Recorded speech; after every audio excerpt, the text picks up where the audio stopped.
other monitor. Yes, I know it's being live streamed. That's the point. And then over here, once the YouTube has confirmed that it's working, other monitor. There we go. Now I can do slideshow and put my list over there so I can keep track of what slide is next, as well as keep track of any questions that might be coming through in text form on YouTube. Okay. All right. So you know what? That's really, really crazy number of, let's do that because no one needs to see that I keep 5,000 tabs open at once. Nobody wants to know about my obsession of tabs. It's we all have our idiosyncrasies. Mine is liking to keep my organization fluid, living, overwhelming. Let's just make sure that the other tab has caught up. Oh, it has not caught up. All right, you know what? You're just going to make things difficult. Let's share it there. And then we'll see whether that has caught up. Come on. YouTube is always on a bit of a time delay. Can you hear me? Yes, Okay. hear you just fine. But you can't. There we go. Okay. I don't know how to do it. All right. Oh, why does it say Sylvie? Okay. So let's go ahead and now that we're only 4 minutes behind schedule and get things moving.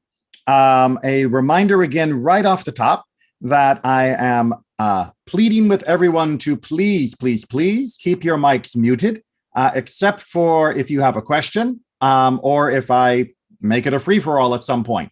Don't count on that happening too often.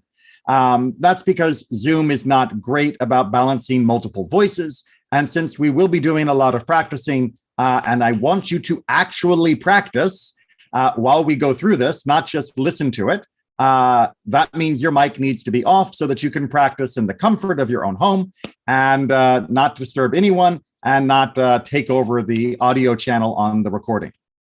So with that in mind, let's begin. We are going to be studying over the next 3 sessions, the major trope that you need to know. Now, when we talk about Torah trope, a lot of people misunderstand why we have trope at all. And so I want to just cover just the basics. We're not going to go into too much history or too much detail, but just the basics of why we are bothering to chant when couldn't we just read? And here we see the main functions of trope. Chanting with trope obviously adds beauty to the Torah reading. And yes, that is beauty regardless of what you think of your own voice. It also ensures a consistent flow of the reading. And we're going to talk about that in much more detail. And most important, it ensures the correct meaning of the reader. Trope is grammar turned into melody. Now, I'm sure a lot of you are not big grammar fans. I understand that. That happens. And I apologize that you were abused by an English teacher who didn't make you love grammar. But really, we need trope to be able to actually understand what it is that we are chanting. And that understanding is very important, as we see here in what is perhaps the first mention of trope in the book of Nehemiah, found in the Tanakh. They read from the scroll of God's Torah clearly and gave the sense and caused them to understand the reading. This is hinting, at least according to our tradition, to the idea that the Torah has to be read in a particular way. It cannot be read like a robot. It's not just word, word, word, word, word. There needs to be a structure to the reading in order for the words to make sense, for them to have understanding and flow. The melody, in fact, is the sentence structure. Now, you're probably thinking, but that's so annoying. Why can't we do it like English? Well, news for you. Even in English, our sentences have melody. It may not be as pronounced, it may not be as beautiful as the Torah cantillation, but we are constantly applying a melody to our words. You just don't notice it until something goes wrong and there's a misunderstanding, or until you have someone describing it to you And maybe you've begun to hear it for yourself in just the last few sentences, as I've been trying to read this with a little bit more exaggerated intonation than might be normal. If that still hasn't convinced you, take a moment out loud, again, make sure your mics are off, and read the following sentences at the bottom of the page. How might you put an inflection and intonation into them? Would you say, on my burger, I want lettuce, ketchup, pickles, and mustard? Not if you're not a very old AI system that's trying to do voice text to speech. Instead, you would probably say, on my burger, I want lettuce, ketchup, pickles, and mustard. And if you are paying attention, you'll notice the rising intonation as part of the list is telling you that the list continues until the dropping intonation at the end, which tells you the sentence is over. That is a normal pattern within English conversation, especially in American English, that distinguishes it so that you know a list is happening, which is very useful because when you're talking to someone, they're not reading over your shoulder, looking at commas and noticing when the period happens. Likewise, we can accentuate some words. I can't believe she would do that, which is going to make a different sentence than I can't believe she would do that. Very different sentences there, just from a slight change of inflection. And of course, who can forget the famous, do you want to build a snowman? Or do you want to build a snowman? To, again, very different sentences changed just by the melody. And you can work on the last three there that are all the identical sentence and see how emotion can come through despite no words being different at all. Now, that melody of sentence structure is really revolving around inflection, around intonation, and it makes those bare bones words actually mean more than the words themselves. By linking them together, by showing the groupings, the clausing, the phrasing, we are creating the meaning of that sentence in a way that simply wouldn't happen if we didn't have Trope to guide us. In particular, where we pause or add inflection, where we join or where we don't, this makes a big difference. We have two very famous examples from English at the bottom. Let's eat grandma and let's eat grandma. Two very different sentences. The first is advocating cannibalism. The second is encouraging your grandmother to join you for a meal. The last sentence on the page, again, with a slight change in pronunciation, becomes wildly different. A woman without her man is nothing, is a relatively misogynistic term. A woman without her man is nothing, which is also a form of sexism, just not the type that we are most used to. But both of those sentences have the same words. It is just changing which words we group together and where we put pauses between them. Everyone with me so far? Just checking my little grid over here of participants. Excellent. All right. Additionally, Trope gives us the melody for the verse structure.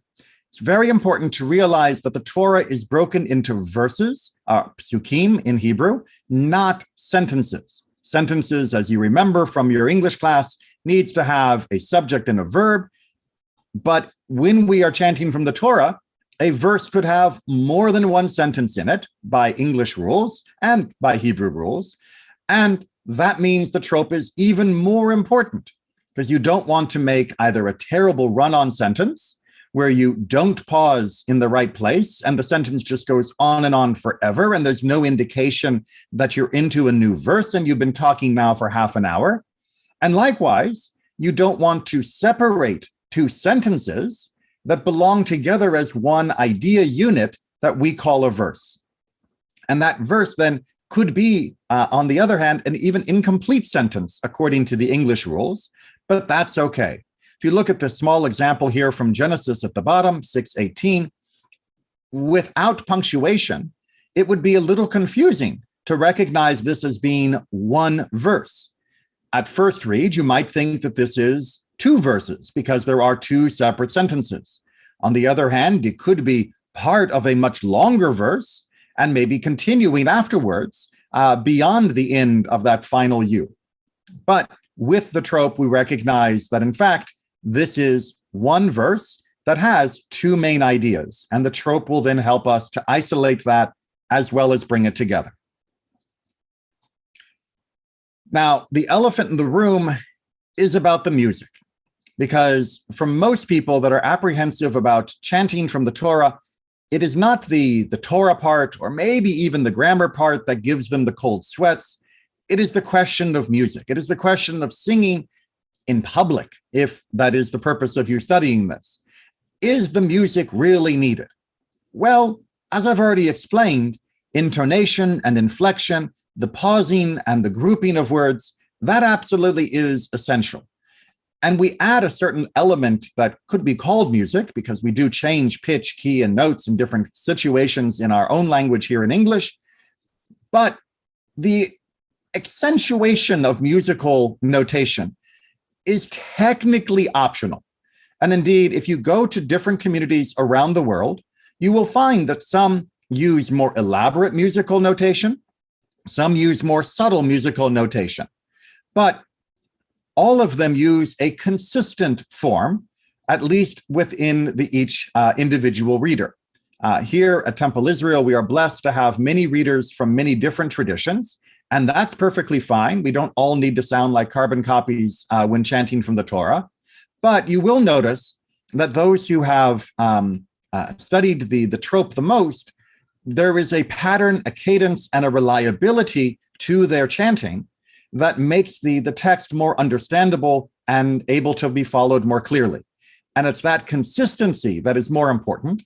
And that consistency honestly works better with more music rather than with less. I know that's counterintuitive to those of us, and I used to be among you, who are afraid to open your mouth in public and sing.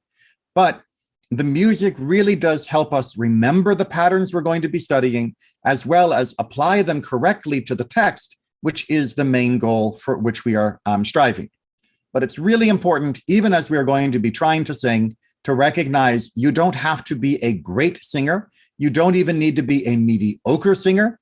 It's just about having the pattern consistently and working with whatever God gave you as far as your voice goes. It doesn't need to be something that's going to be, the next biggest hit on the charts. No trope is ever going to make it to the top 10. What's important is having that consistent and correct grammar that is applied through the chanting. This is also my opportunity to provide a little disclaimer. I will be teaching you one of the many, and I mean there are dozens and dozens of cantillation styles around the world. If you have come from a different tradition, that's fine. Keep your tradition. Everything else I say will still apply for that tradition.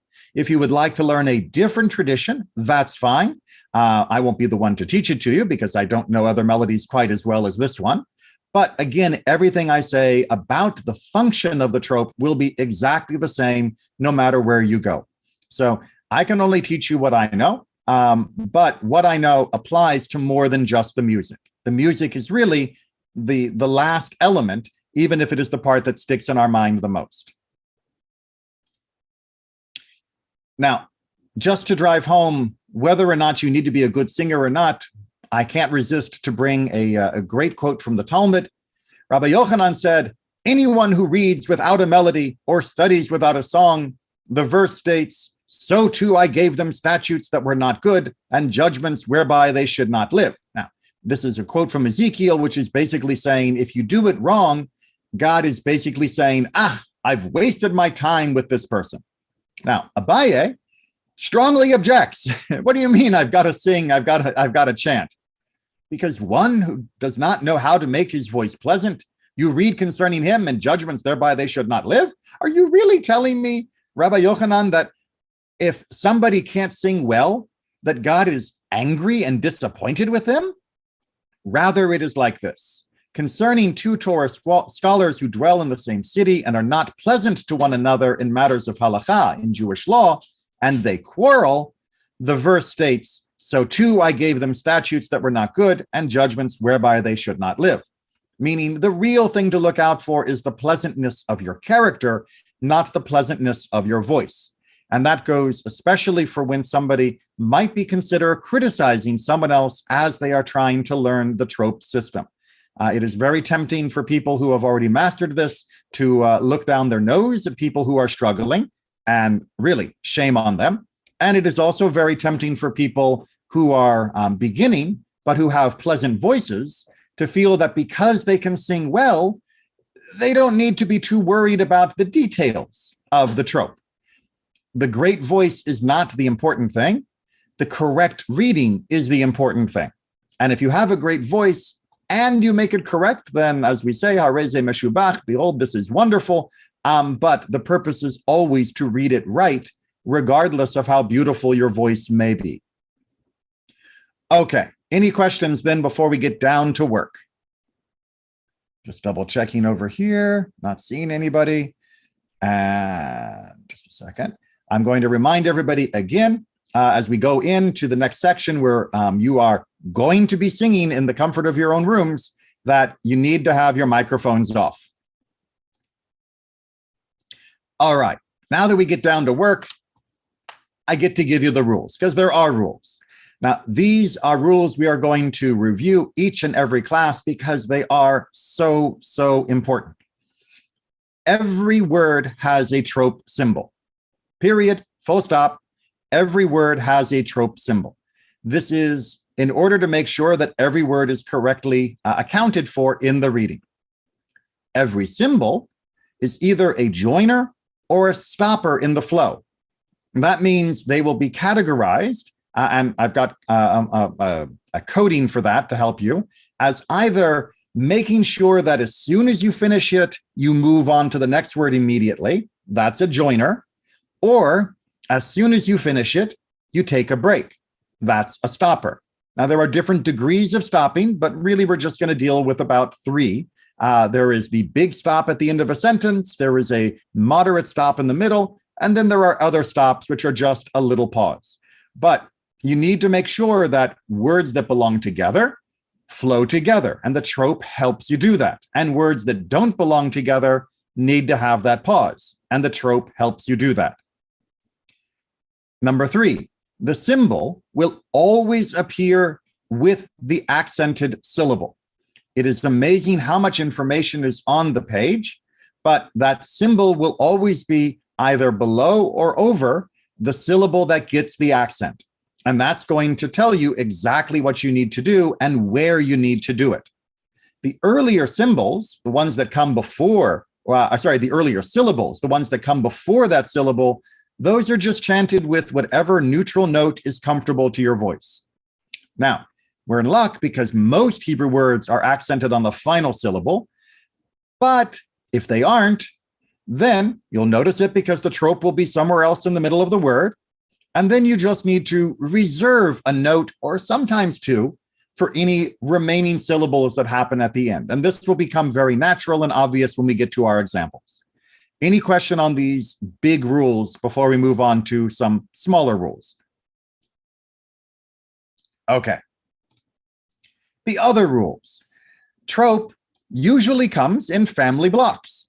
That's going to be incredibly important and life-saving, and the focus of our first three classes is really learning these family blocks, because these symbols will appear in a consistent pattern.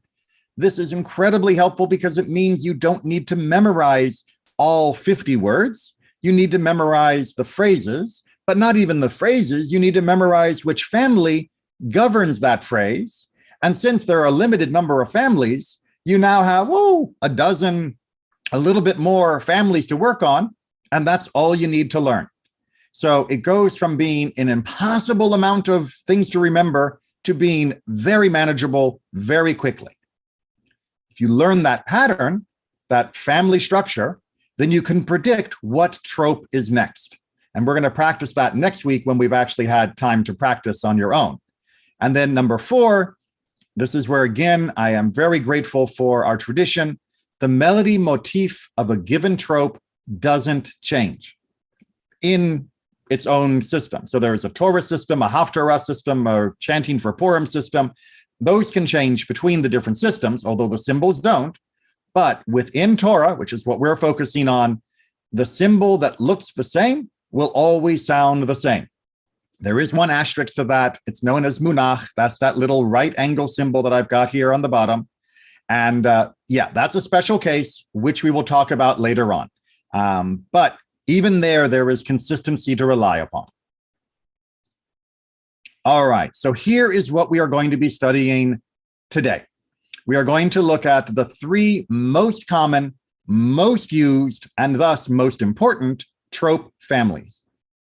You can see that the system that I've got here for you, the graphics, is if it's black with white text, then that means the trope is a stopper.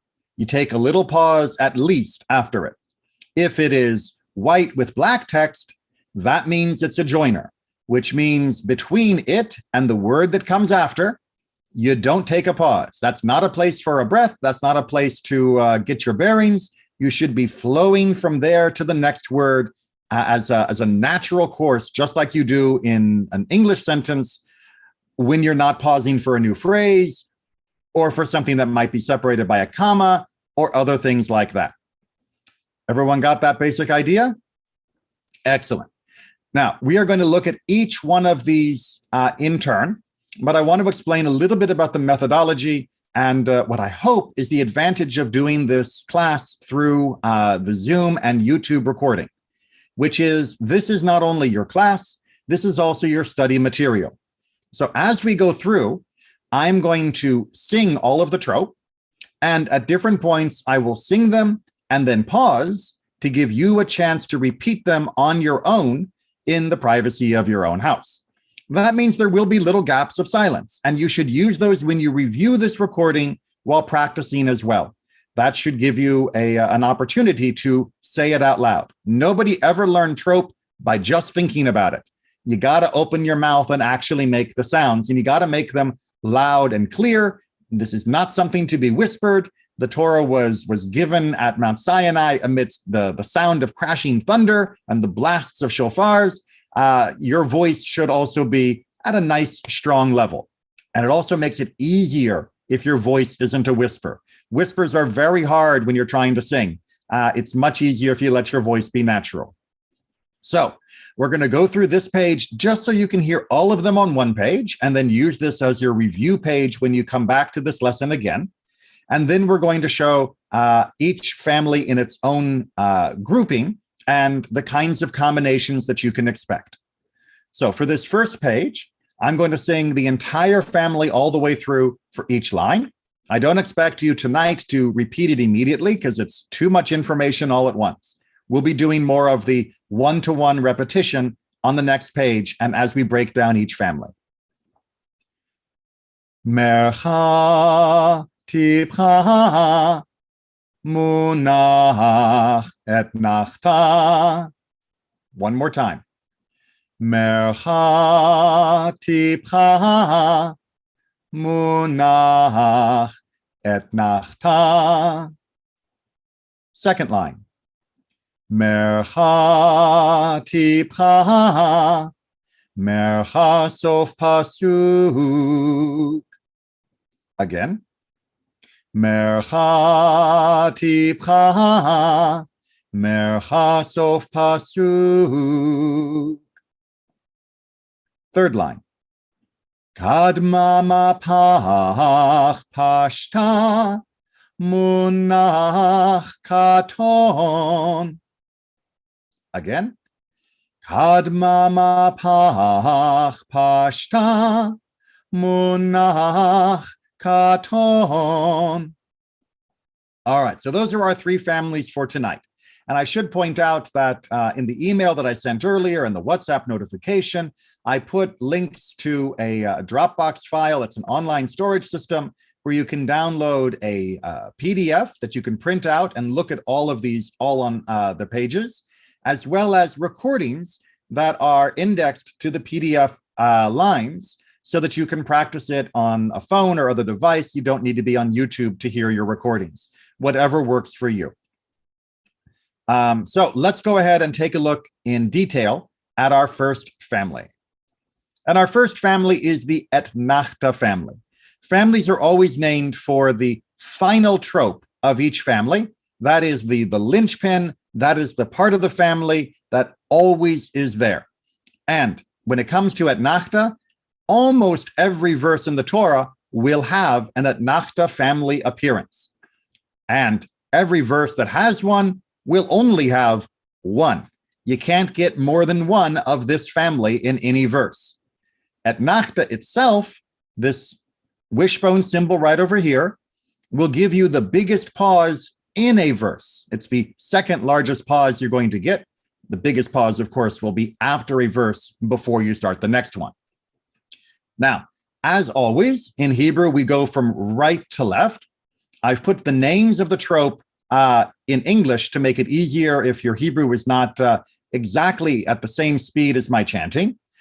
But don't let that confuse you. Even though English goes left to right, we're going right to left to get you used to the shape, the structure of the Hebrew trope, which will look exactly the same just under Hebrew words when you get there. Now, you'll notice that I also have the same trope in paired with boxes that have no words in them. That's because we're going to put words in those later that will be the ones we're chanting. But in order to make the words legible, our stopper trope, the dark black ones, are put into two black lines, but those are still stop signals. You still need to make sure you put a little pause after it. All right, so now we're going to go through this whole line again. Then I'm going to give you the nigun version, meaning no words, but just the melody version. And then we're going to see how this family fits together. Mercha tipcha munach etnachta da da da da da da da da da da da da. All right, how does this fit together as a family? And why do I keep calling it a family? Well, because here is the family minivan. All right, this is a top-down view of a car. We've got our driving wheel right over here. This is the windshield in the front. It's not an Among Us character. This is a vehicle. And if your family's like mine, then you know that most people have a set place in the car. And there's usually somebody that is the default driver.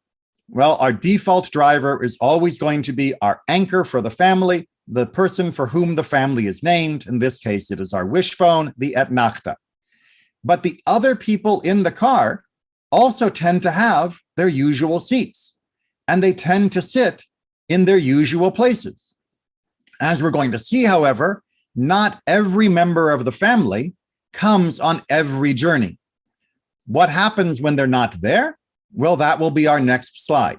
So let's start off with the full family trip. Everybody's going, and Etnachta is driving. And this time, I'm going to sing through each of these and with the names. And then I'm going to pause to give you a chance to do each of them after me. All right, so we're going to do the first one, pause.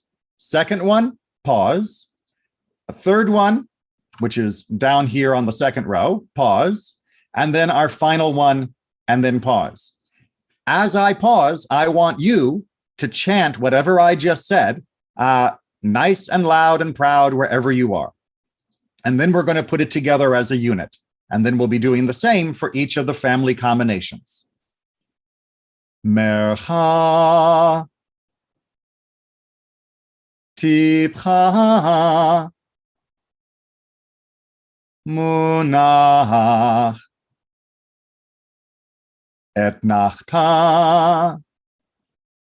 Now, if you want to pause the video right now, if you're watching this on YouTube and try to go through that again on your own, that would be a great way. If you want to try and cover up the names at the bottom, that's also a great way to make sure you're able to identify the tropes, not only the words. The words are good for remembering the melodies with these names that will never be in the Torah, but you want to be able to identify the trope by themselves. All right, so now let's take this full pattern so that we get the pausing right, the actual pauses between tropes. And I'm going to go sort of slow march and try to sing along with me. And then I'll pause so that you can try to do it without me. And I know that you're not going to have mastered this already. Don't worry. This is just for when you are repeating it, listening to the recording. Mercha tipcha munach etnachta. By the way, you may see me from time to time waving my hand around. I'm not trying to conduct the orchestra, but I found for myself that using hand gestures was a good way for me to learn the melodies when I started, and I still habitually do it when I'm teaching. And that's perfectly fine. We're going to talk about some other techniques near the end of tonight to help you remember these as well. And if you find that kinesthetic method works for you, great. If it doesn't, ignore it and we'll move on. So here we have the second combination of the Etnachta family, and we'll notice that munach has disappeared. Everything else is still the same. It's just we're not going to chant munach. So it'll sound like this. Mercha tipcha etnachta. Same as we did on the last slide, just without the munach there. Mercha tipcha etnachta.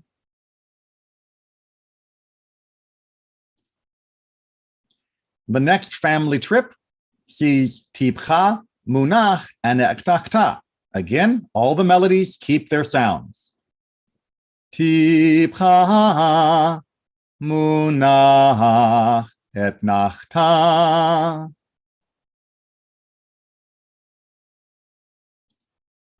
Sometimes only two people show up from the family, and it's going to sound like this.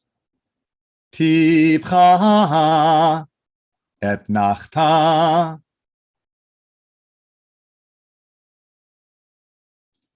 And sometimes etnachta drives alone. Etnachta. And that's it. And those are the most abrupt versions. We don't get etnachta by itself all that often, but it can happen. Indeed, all of the trope that are the anchor trope can appear by themselves, and it can be a little disconcerting when you're getting used to it. All right, now we get to our fun practice, because we have to see this with words that aren't mercha, tipcha, munach, etnachta, because that's the whole point. This is meant to guide our sentence. Again, for this first week's class, we're going to be avoiding Hebrew until the very, very end, just so that you're getting the feel for the melodies rather than simultaneously struggling with the Hebrew as well. The trope names are at the bottom, and the trope symbols are at the top, and the column, of course, tells you which trope each word goes with. So, for example, our first sentence would sound like this. The dog wants to play. Just like that. Second sentence. My friend lives next door. And third sentence. Here in Orlando, we have many lakes. Now you may notice from that second, actually from all of these, that some of these trope are covering more than one word. Well, that's because of two things. One, in Hebrew, often one word is made up of suffixes and prefixes that in English would be more than one word. And so the concept will often encapsulate more than one word. But also, as we will talk about in much more detail as we get into our Hebrew later on in later classes, there is a way where multiple Hebrew words will also be governed by just one trope. But that's a little more advanced. Don't worry about it for today. Just try to fit the word or words over that trope. You'll notice that even if it is a long word or phrase, like in Orlando, that all of those first syllables are just sung on that neutral tone.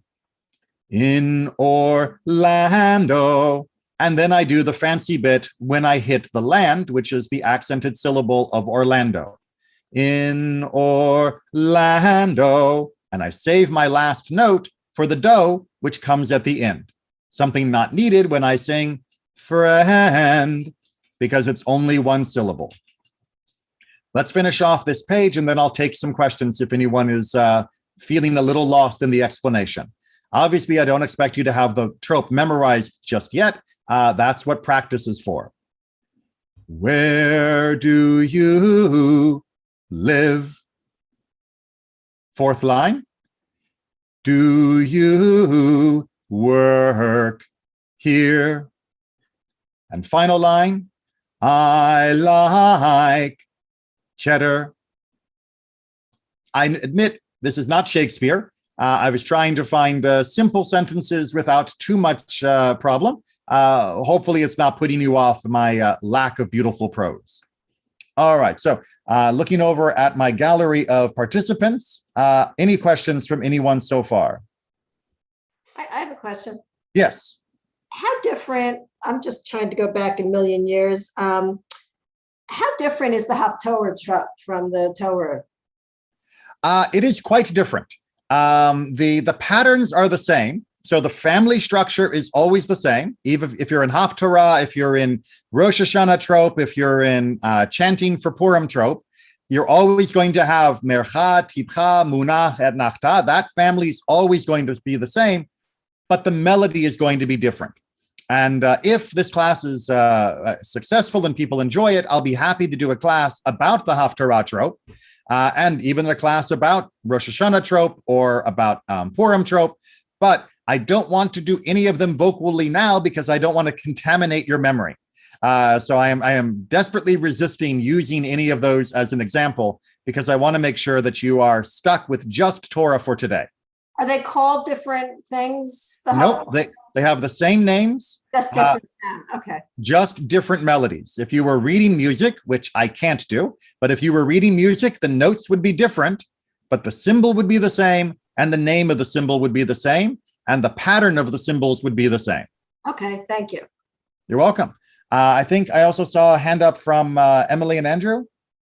Yeah, so for I like cheddar, I noticed the Etnachta, it doesn't have as much of a flourish, it just, so is that how that will always go when it just goes from Tipcha to Etnachta? There isn't as much buildup between the da-da-dum, bum-bum, and there's also a lot less buildup if it is a short word, like live. That's just going to be one note that's sort of punching that pause button. And yes, that happens. If you have a very long word with a long lead up with the trope before it, we have many lakes. It's got, more room to live. But when it's just cheddar, especially on the first syllable of a word, then yes, it's just going to sound like you're punching your fist in the air. Again, another way to try and think of that sound. Okay. All right, so that is our first family. And you're probably thinking, it's been 40 minutes. We're only through the first family. Don't worry. The Sof Pasuk family is almost exactly the same, except for the Sof Pasuk. It's often also called a siluk, but since I want you to learn the Hebrew words sof, meaning end, and pasuk, meaning verse, we're going to use that as our word. Sof Pasuk is the final sound that you will get in any verse. And a verse will only have one end, so you're only going to have one Sof Pasuk, just like a sentence can only have one period, and it will be the biggest pause that you make. So the other trope, the Mercha, Tipcha, Mercha that you see there, will sound exactly the same as what we've been chanting up to this point. So let's go through those. And again, I'll give you a pause to do a quick repeat. Mercha, Tipcha, Mercha, Sof Pasuk. And I'll repeat that last one because it's new.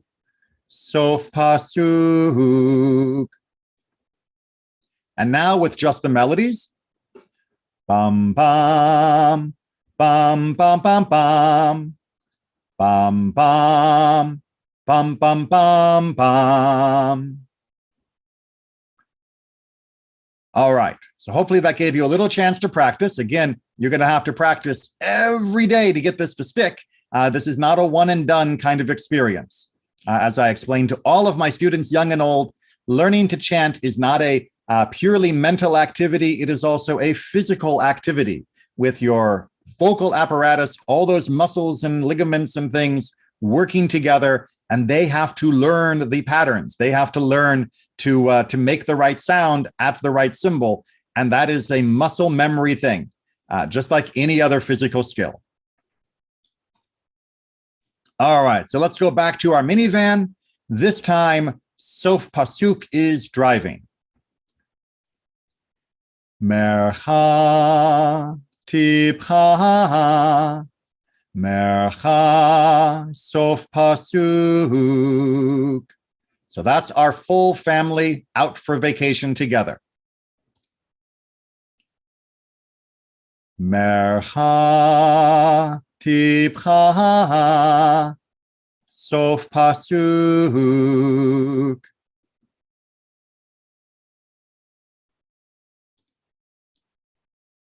Tipcha, mercha Sof Pasuk.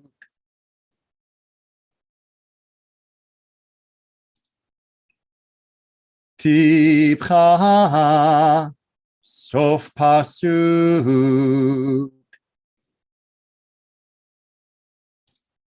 And sometimes just Sof Pasuk. And that's enough to finish off the sentence. It's not that many that end with an abrupt Sof Pasuk, but it happens. All right, and now we can get back to our family practice with some actual words, not just the melodies. So again, I will be going through this, and as we go through it, I will put in pauses at the end of each line so that you can either tonight or while practicing with the recording, pause and try to repeat as well. The dog wants to play.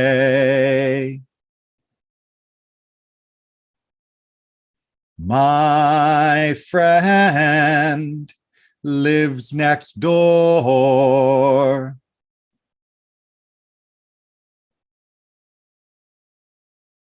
Here in Orlando, we have many lakes.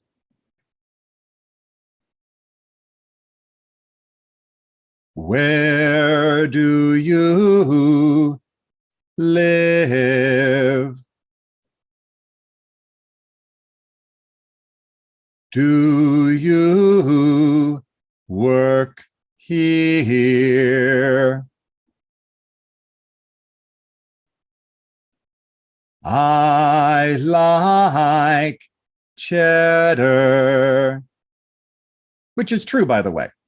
All right, so you'll probably notice that these are the same words that we used before, and that's because the words don't always dictate exactly which trope are going to be on them.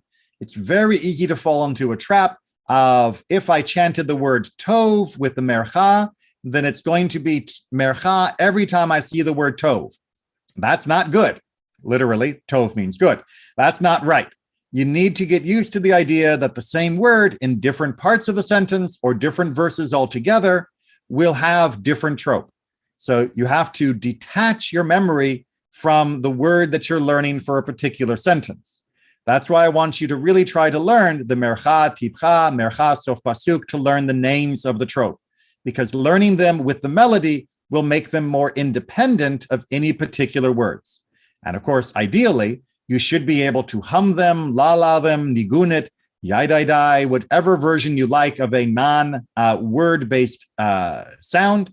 That way you really know you have the melody to match the symbol and you can stick it on any word that you need. Before we move on to our final family that we'll be wrestling with tonight, are there any questions about the Sof Pasuk family? Okay, not seeing anybody throwing up a hand, so let's move on. Okay, Katon officially is Zakef Katon, but I find that to be a little bit of a mouthful. we are going to find a different Zakef that we deal with later on. So we're going to call this one Katon as a nickname because it is the easiest way to fit to the melody. This is the most common trope family in the entire Torah. And I mean, really, really common. A verse, in fact, can have multiple versions of the Katon family show up. It's not like Etnachta, where you only get one wishbone. It's not like Sof Pasuk, you only get one end. It is a world to itself because this family will show up in all of its varieties multiple times in many verses. Now, there are still pauses. Those are our black with white text or the double heavy black bar text. And those still matter, but they are gentler pauses. They're not as big as the Etnachta or Sof Pasuk. Now, as we're going through at this point, you don't need to be over worried about your timing. With practice, it'll become natural. And from listening to the recordings, it'll become natural to try and get the timing a little bit more close to the ideal, where Sof Pasuk is the largest, Etnachta is the second largest, and these others are in the third place. But for right now, just focus on, am I joining or am I breaking? Am I stopping? That should be your main focus right now. All right, so since these are new trope, we're going to go through these one by one so that you can hear them. Of course, that means you won't be able to hear their relative position the first time through, because obviously if I'm pausing for all of them. So, beginning. Kadma, Kadma, Mapach, Mapach, Pashta, Pashta, Munach, Munach, Katon, Katon. And now without the words, da-dai, da-dai, da-dai-da-dai, da-dai-da-dai, da-dai, da-dai, da-da-da-dai, da-da-da-dai, da-da-dai, da-da-dai. All right, now there's a lot to unpack there that I'd like to draw your attention to. First of all, you probably noticed that Pashta and Kadma sound really, really similar. And yes, that's true. The big difference is, of course, that Kadma joins, but Pashta stops. And you'll hear that much more clearly when we actually chant them as a phrase. The other thing you might have noticed is that Munach sounds different from the last time we did Munach. This is Munach with Katon, and we're going to talk about Munach a little bit more before we finish tonight. But for now, just learn this melody when you are with Katon. So let's go through the phrase so that we can hear how this actually sounds as a family unit. Kadma mapach pashta munach katon. Or without melody, or sorry, without words. Die, die, die, die, die, die, die, die, die, da, da, die, da, die, die. I hope you could hear that Pashta and Kadma begin to sound a little more distinct. When that Kadma begins to blend right into the Mapach, it sounds a little different than it does when it's all by itself. We're going to hear that even more because Kadma gets used elsewhere and it'll become even more apparent. But let's go ahead and look at our family minivan, which is now really, really full. Again, driving is Katon because he is the anchor for the entire family.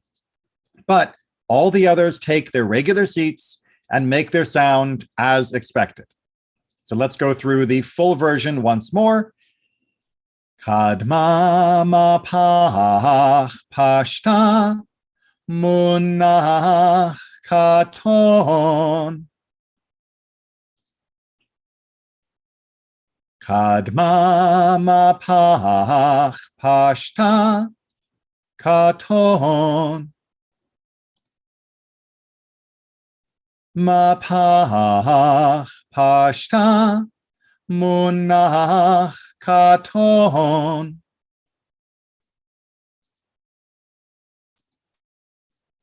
Mapach pashta katon.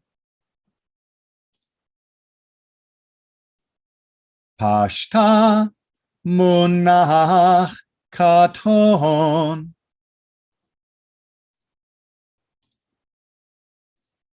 Kadma katon. Pashta katon. Munach katon. Katon. And those are our different combinations in the minivan. All right. Let's get into what this sounds like with different words. We are going to be following the same pattern that we just used in the minivan configurations. So everyone's still in their same seats, but we're going to see what it sounds like when we try to put words to it. And again, I apologize for my prose.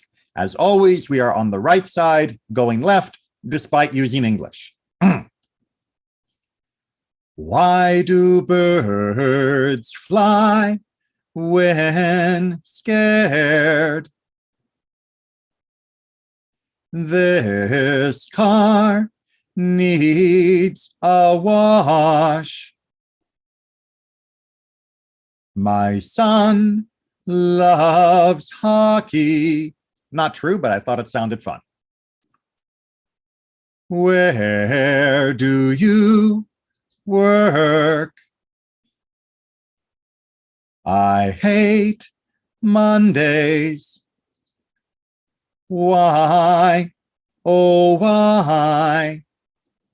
For those of you paying very close attention or following along on the printout from the PDF, you may notice I left a few out that are just not quite as common, but of course, the pattern will work just the same.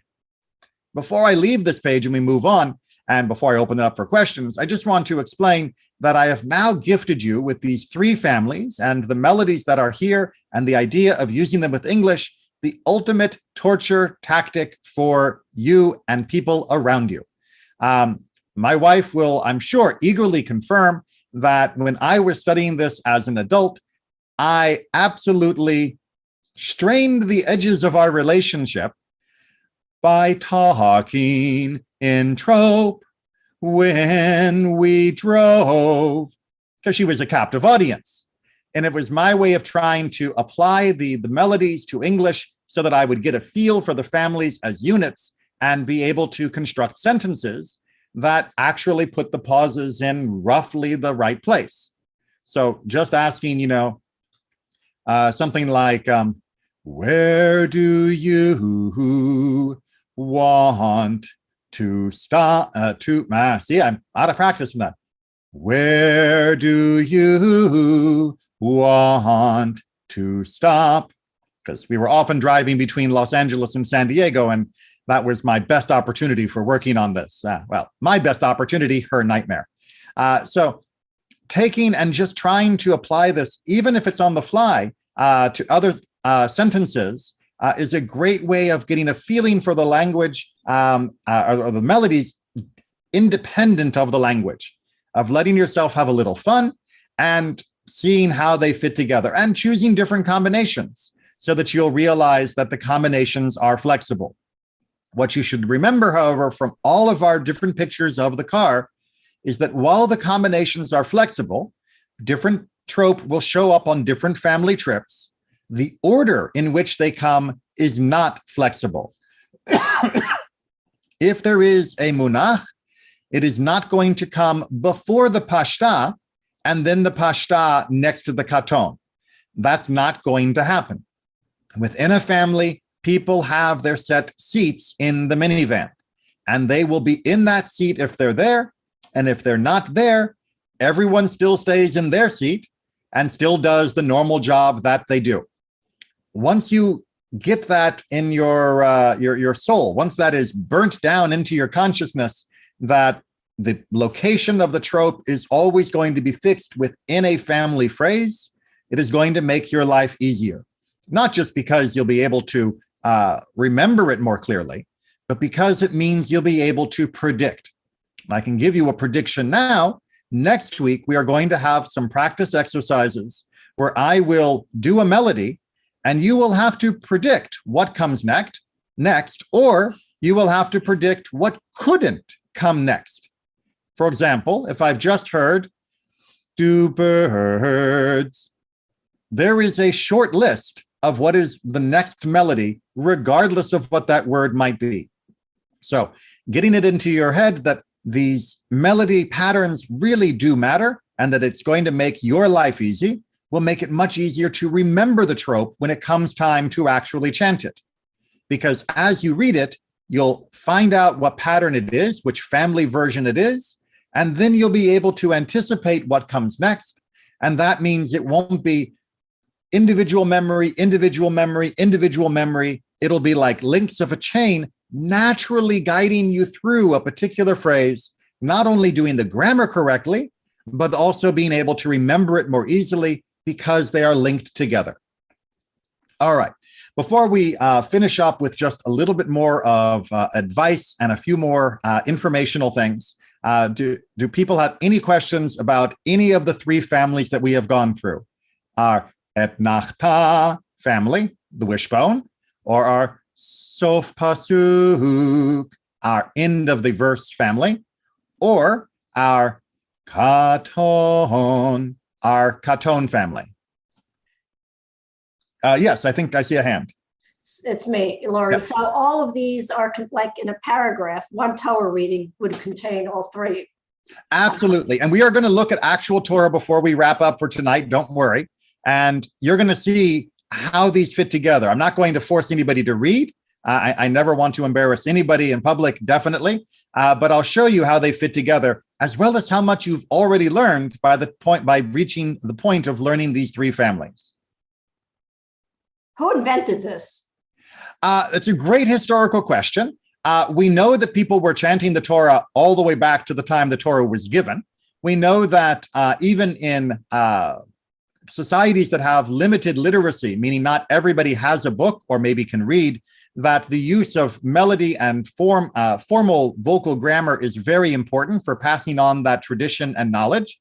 We don't know when the actual melodies that are now most common in different communities developed. There's some that are more modern that we can trace, but the symbols we can trace back to about 1,000 years ago, when there were competing sets of symbols along with vowel symbols, which are also only about 1,000 years old, which finally settled on these as being the symbols we would use, which makes it one of the oldest continuously used musical notation systems in the world. Let me just say one thing. When you said you were singing in the car, when Daniel was president many years ago, right when you came, he would get the phone calls from the same people over and over, everybody he worked with. And so my daughter Sylvie, whose name appears on the screen here, changed his phone so that whoever was calling, rather than ringing, it would say she would have a melody that was in accordance with the personality of the person. So when Debbie Mighton would call, she would say, "Hello, Daniel, this is Debbie. Can I talk to you?" And those melodies, as anybody who's ever had to learn like the 50 states or states capitals or the periodic table, melodies really do help with remembering things. Oh yeah, I only wish I knew what she did for Just Baru. I don't remember. Well, we don't need to go through the whole congregational Rolodex. All right, but let's go back and just talk a little bit more about a couple things I don't want you to get too confused about. One of those is our good friend Munach. Remember, Munach is our little right angle looking trope. And as we've now seen, he has two different sounds. Well, that's because he is a special helper trope. And he always does the same job. He is always joining to the next word. We're going to look to an exception next week, but it's very obvious that it's an exception. But by himself, he is kind of linking to a next word. He is always going to be blending to the next one. But he will change melody depending upon who he is paired with. When he comes with the two dots, he sounds different than when he comes with the wishbone. It's like that friend who, behaves differently when they're with one group of friends that they went to college with compared to the group of friends that they work with. And if the two group of friends ever get together, they get really confused and don't know what to say. Well, thankfully, Munach never gets confused because he's always with his buddy. And when he's with his buddy, he is always the same. So Munach plus Katon is always Munach Katon, always. And Munach with Etnachta is always Munach Etnachta. He is always like that. So you learn him in a pair of who he is with, and then you'll be fine, and you don't have to relearn him or anything else. It's always the same as that pair. We will find other pairs that he goes with next week. But for today, we've got these two versions to practice. I told you before that Pashta and Kadma sound very similar, but they do a different job, but they also look different. I didn't want to focus on this earlier, but now I want to draw your attention to it because when you eventually start working from a Torah and preparing, you're going to need to know this.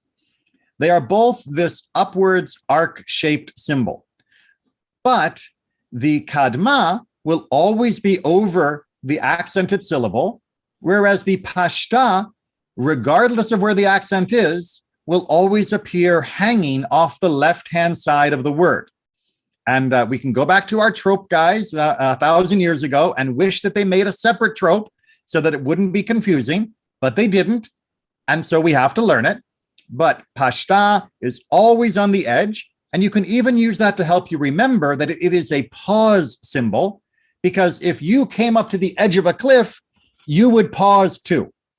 So Pashta is pausing at the edge of the cliff, always hanging off the left. Now I can hear the wheels turning, but Rabbi Neely, you told me not every Hebrew word has the accent at the end. What do we do if the accent's on a different syllable? Well, we've got a solution, and that is putting a second Pashta symbol over the accented syllable. So for example, in the word mayim, which has the accent on the first syllable rather than the last, we end up, if we are chanting this to Pashta, with two Pashta symbols over them, but we only hear the first one. That is to say, the second one is there to tell us this isn't a Kadma, but we don't hear anything sung on its syllable. We just use the same rounding off note as would be normal for anything like this. So for example, in the word mayim, we want to sing Pashta, right? Sorry, that's the wrong note. Pashta, that's better. I'm not a cantor, but I do my best. Pashta. Now we want to put that on mayim. It's going to be mayim, mayim. You can hear that the accent is going on the my rather than mayim, which would be a different sound. But of course, I would never say that second one because it just sounds terrible, because that's not where the accent goes on that word. Mayim, mayim. And that last Pashta is just there to tell us this is indeed a Pashta and not a Kadma. Make sure you pause after you make that note. Is that clear? I know this is a little confusing, and I wish they came up with a second symbol, but they didn't. So, all right, not seeing anybody too confused. If you are, rewind, watch again. All right, before we wrap up and I give you all your amazing kudos, I have to give you a warning. And the warning is against simplifying.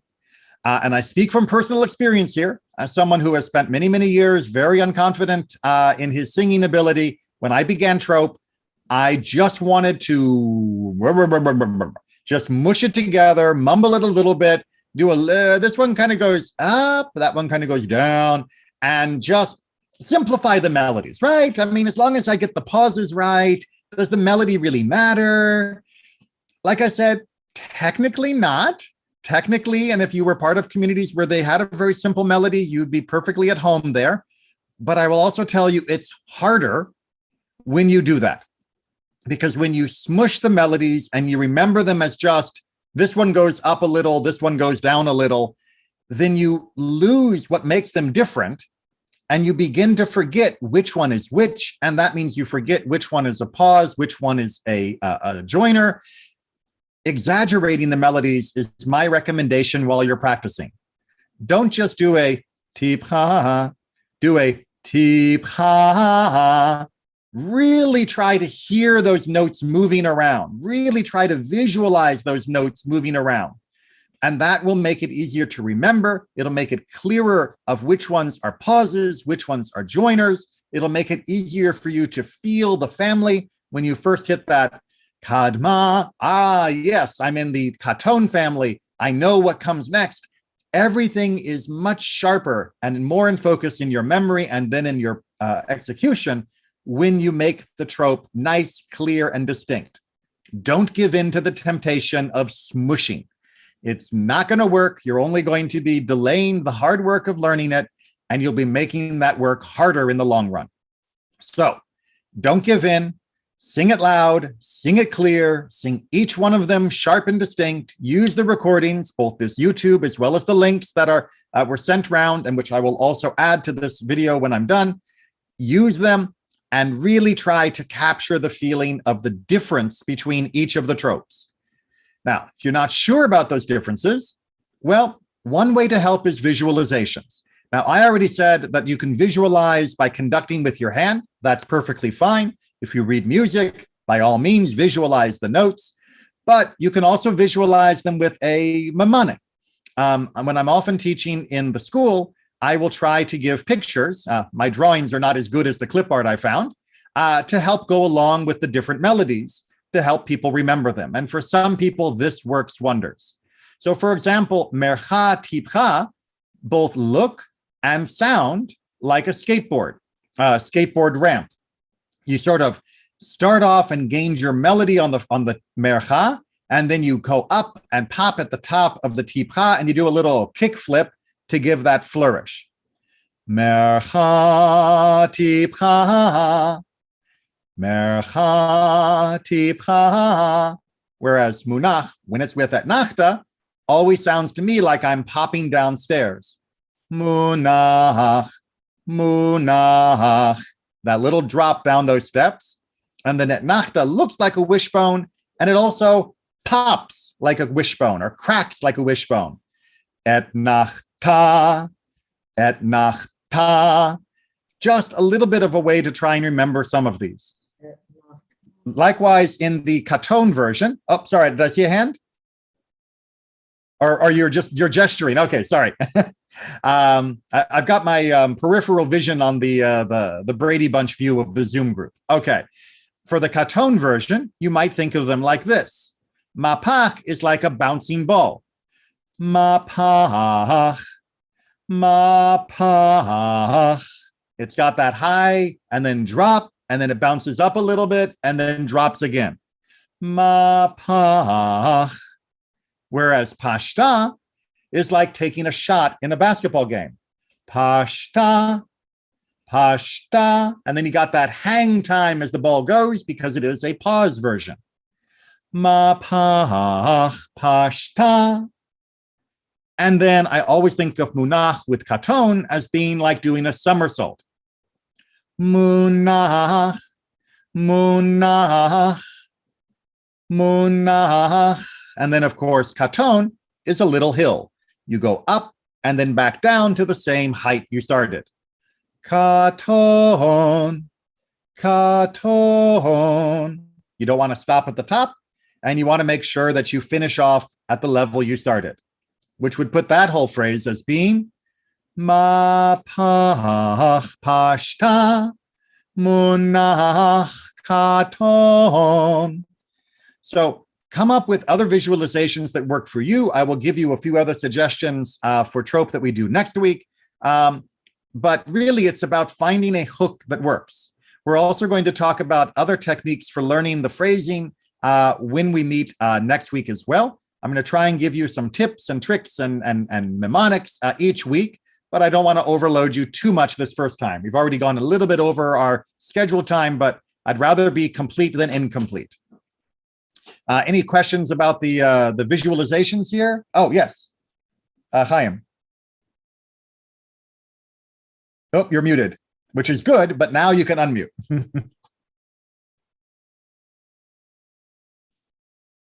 Hold on, are we having trouble? Hold on. Okay, now. There we go, I got you. Yeah, so once you start learning the tropes correctly, so that means that your reading will be a little bit slower.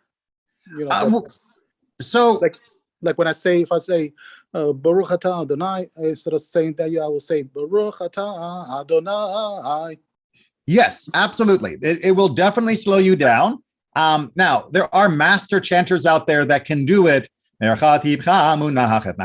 super fast. And, you know, God bless them. Personally, I like my Torah a little more intelligible. I like to be able to hear the words. And one more little pro tip, when you slow it down, it gives you not only more time to make the trope right, but it also gives you time to double check what the next word is. Right. Because while you're doing Tib ha, you got that little bit of your eye looking out for the next word. And that note doesn't take any extra mental thought because it's just ha. You're just doing the vowel sound with that melody. So you don't have to think too much about it. You let the muscles do what the muscles you've trained them to do. And your eye can flick to the left, see the next word, and you can get ready to make sure you're pronouncing it correctly as well as chanting it correctly. So going more slowly is actually very, very helpful. And of course, it just makes the reading more beautiful and understandable for the congregation as well.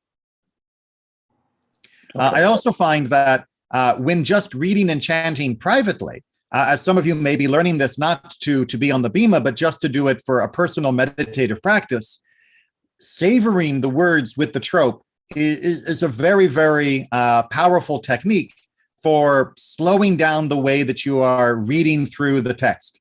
That it isn't just dot, dot, dot, dot, dot, but you are really trying to feel that flow of the text and not rushing it. All right, so now I got to give you guys all the attaboys that you deserve, because here we are with some actual Hebrew. Don't run away. I know it looks scary, and we're going to talk about how scary it looks next week and how to decompress from the scariness of looking with all of these dots. But you'll notice that I have highlighted most of the page. Everything highlighted is something that we have learned tonight. The things that are not highlighted, that are still in that blue, those are things we will learn next week, which means between tonight and next week, you will know all the trope needed, actually, except for one, I have to confess, to go through the first 20 verses of the book of Exodus. Now, I didn't just stop at 20 because it got harder after that. This pattern continues. The trope that we learned tonight, this very first lesson, these three families, the Etnachta family, the Sof Pasuk family, and the Katon family, they account for about 80 to 90% of the trope that you will encounter. Once you have this set down and feel comfortable putting it into different combinations as needed, you will be able to chant 80 to 90% of the Torah correctly for all of those melodies. And yes, next week, we're going to learn another handful of melodies, and those will fill in the gaps. And then there'll be a few more in week 3 of the rarest trope, the ones that don't show up all that often, or maybe just once or twice in a reading, a few that only show up a few times a year. And that'll just be for completeness. I don't expect you to memorize those because you're not going to be using them much. You can refer to the video when you need to, if you happen to get the luck of the draw having one of them. But as of tonight, everything highlighted is potentially chantable by you. That's all you need, this one class, and you now have the vast majority of everything on this page. So I'm going to go ahead and chant just the beginning here, just the first few verses, so that you can hear how much you know. I will chant the ones that we haven't learned tonight just for completeness, but I want you to keep your ear out for the different melodies that we've been practicing and hear how they fit onto the words of the actual Torah. All right, I just have to adjust my perspective so I can get the right lines in focus, because it's a little smaller than I was expecting. From verse 1. Ve'ele Shemot B'nei Yisrael Haba'im Mitzrayma Et Yaakov Ish Uveito Ba'u Reuven Shimon Levi Yehuda Yisachar Zevulun Uvinyamin Dan veNaftali Gad veAsher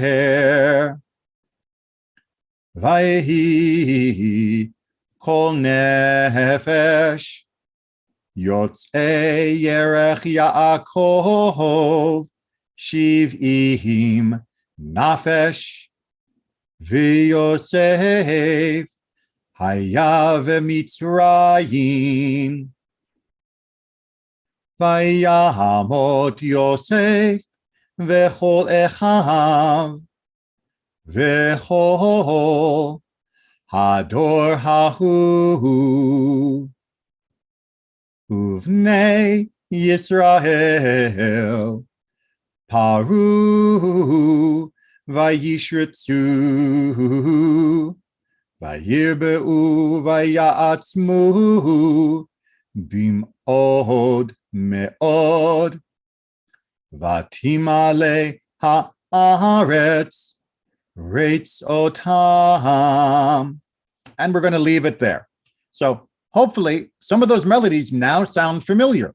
And hopefully even after just 7 verses, you heard they are repeating themselves. The patterns are the same. Now, I know, and that's why we worked without the Hebrew, that with the Hebrew, there's another layer of complication. And with more complicated words, sometimes the trope will sound different. That's okay. The trope will stretch or contract to fit the length of the word and where the accent is. That's something that we'll practice once we have a few more of the melodies under our belt. That's why I kept the English words as well as relatively simple words and phrases so that we wouldn't get overly complicated. But there is an adaptability to the trope that allows the melody to shine through, as well as guiding us, as it must, in the grammar of each of those verses. And you can see that I highlighted them, leaving the gaps in between each of the families, hopefully to make it easier if you want to refer back to find those families as we go through. Again, I know this page looks confusing for beginners because there's a lot more information on the page than you're used to. That's okay. Once you learn to decode the information, you are going to be very grateful for it, because all of the information helps and all of the information makes your life easier once you've learned how to decode it. All right, that is going to finish us off for tonight. A reminder that we will be meeting again at 6 o'clock by Zoom next week and the week after. We then have a week off, and I'll be giving you homework. And the week after that, the first 2 weeks of December, we'll be meeting both in Zoom if you wish, but also in person if you wish at the library at Temple Israel. Same time for the meeting, but we'll be there in person so I can actually try to guide you in your own vocalization to make sure it's coming along. If you have questions or problems or struggles between now and next week or any time during this course, please give me a call, a text, an email, a WhatsApp notification, whatever works for you. And we can set up a time either on Zoom or phone or in person to have a little one-on-one tutoring to try and help you master this. It's not easy, but once you get the hang of it, it gets easier. And once you've been doing it enough and you've built up a little bit of that muscle memory, then it becomes almost second nature. And the only thing that's left is to learn which family is for this phrase. And once you've reached that point, you're going to find that you really are falling in love with chanting, that you really enjoy the whole practice and the process of learning it and the process of then producing it, having mastered it is a wonderful sense of an accomplishment. So stick with it, which leaves me with your homework for tonight. Your homework for tonight is to download the PDF, print it out or use it on your device, whatever you prefer, to also get the audio recordings that are in that same folder in the description shortly, or in the email or WhatsApp link that I sent earlier. And it's your job to practice over and over and over and over and over these first three families. These have to get the huge amount of attention. Now, by huge amount, I don't mean 5 hours a day. By huge amount, I mean you should be trying to do 15 minutes in the morning or mid-morning or early afternoon, depending upon your schedule, and 15 minutes in the evening. More short reviews will help you learn this faster than just trying to cram it all in next Thursday, an hour before our next session. Right? That is not the way the mind works, and it's not the way your vocal apparatus works for learning this.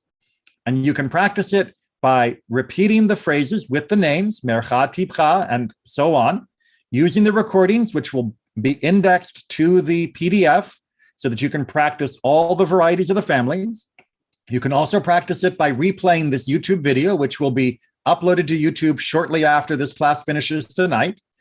Or you can also practice it by trying to use the melodies in English phrasings or words, or just la, humming it, trying to get the melody stuck in your head as a sort of permanent earworm. There's many different ways to practice these melodies, but all of them require opening your mouth, making the sounds, and doing so above a whisper volume. It's okay if the other people in your house or family hear you doing it. They better, because if not, then you're not doing it loud enough. Give yourself that freedom to just explore the space of chanting and let these melodies become part of you, and you're going to see great progress. Just give me that 15 minutes twice a day, and by next week, you're going to be ready for more melodies and feeling like these three are just too simple. Where's the rest? All right.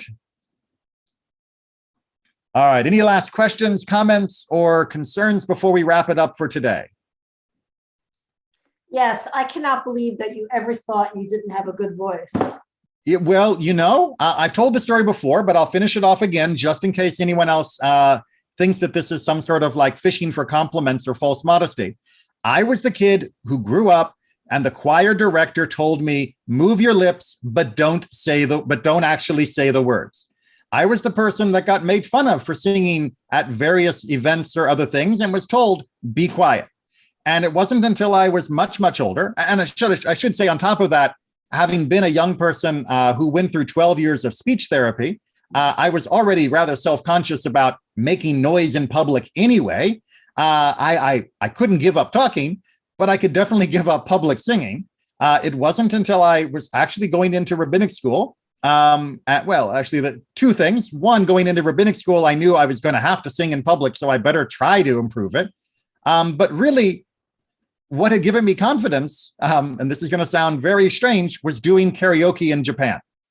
Karaoke in America is an absolute nightmare because it is a competition and only the best voice wins, and your audience is a bunch of drunken louts that are making fun of you.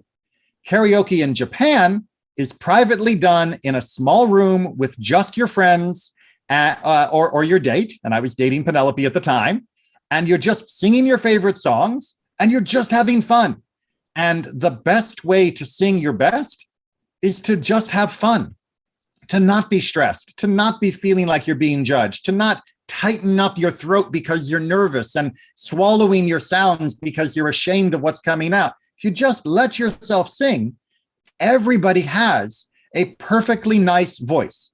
I'm not going to sell you a soft soap and say everybody here could be on American Idol or everybody here could be in the opera. No, there are the Usain Bolts of voices out there that are just world-class championship. And if you weren't already training and honestly born with a certain gift, you're not going to be at that level of professional singer.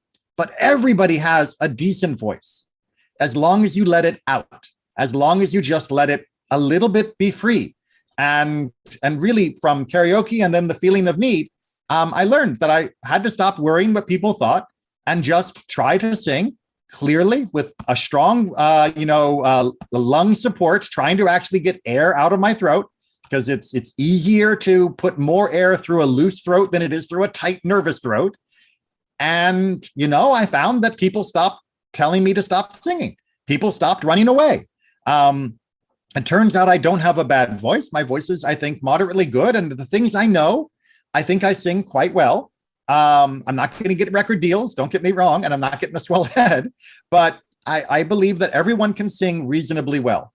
As one of my cantors in rabbinic school put it to one of my colleagues who was expressing the same worry that he thought he would never be able to sing. He said, I'm going to have to work for a synagogue that always has a cantor. The cantor said, first of all, you can't guarantee that. Second of all, sometimes your cantor is going to be sick.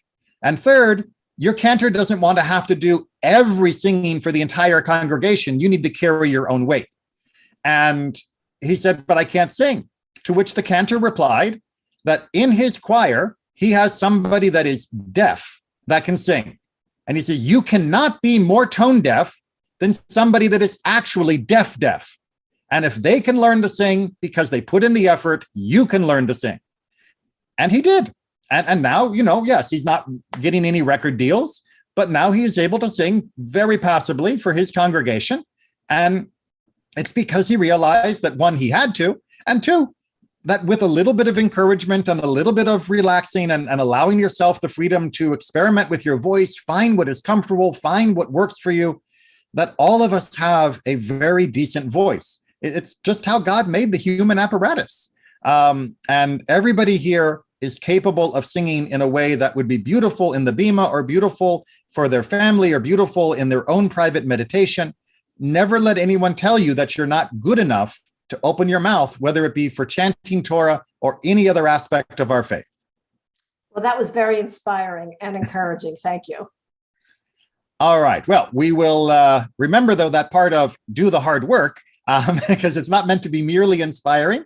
You do have to actually get a feel for your apparatus and see what works, find where your top is, and then sing a little under that, find where the bottom of your voice goes and sing a little above that. But everyone here is capable of doing everything that I've done tonight and everything we'll be doing throughout this class. A lack of singing voice is never an excuse not to chant, because I don't believe anyone out there doesn't have a singing voice. All right. Any other questions or comments before we wrap up for tonight? All right. Then thank you all so much for taking out an hour and a half of your Thursday evening of trying to study a little Torah and take on something that might seem a little daunting or challenging, but I know everybody here is more than capable of making it through. And I look forward to helping you as well as hearing you chant at some point in our hopefully near future. Take care and be well. Thank you.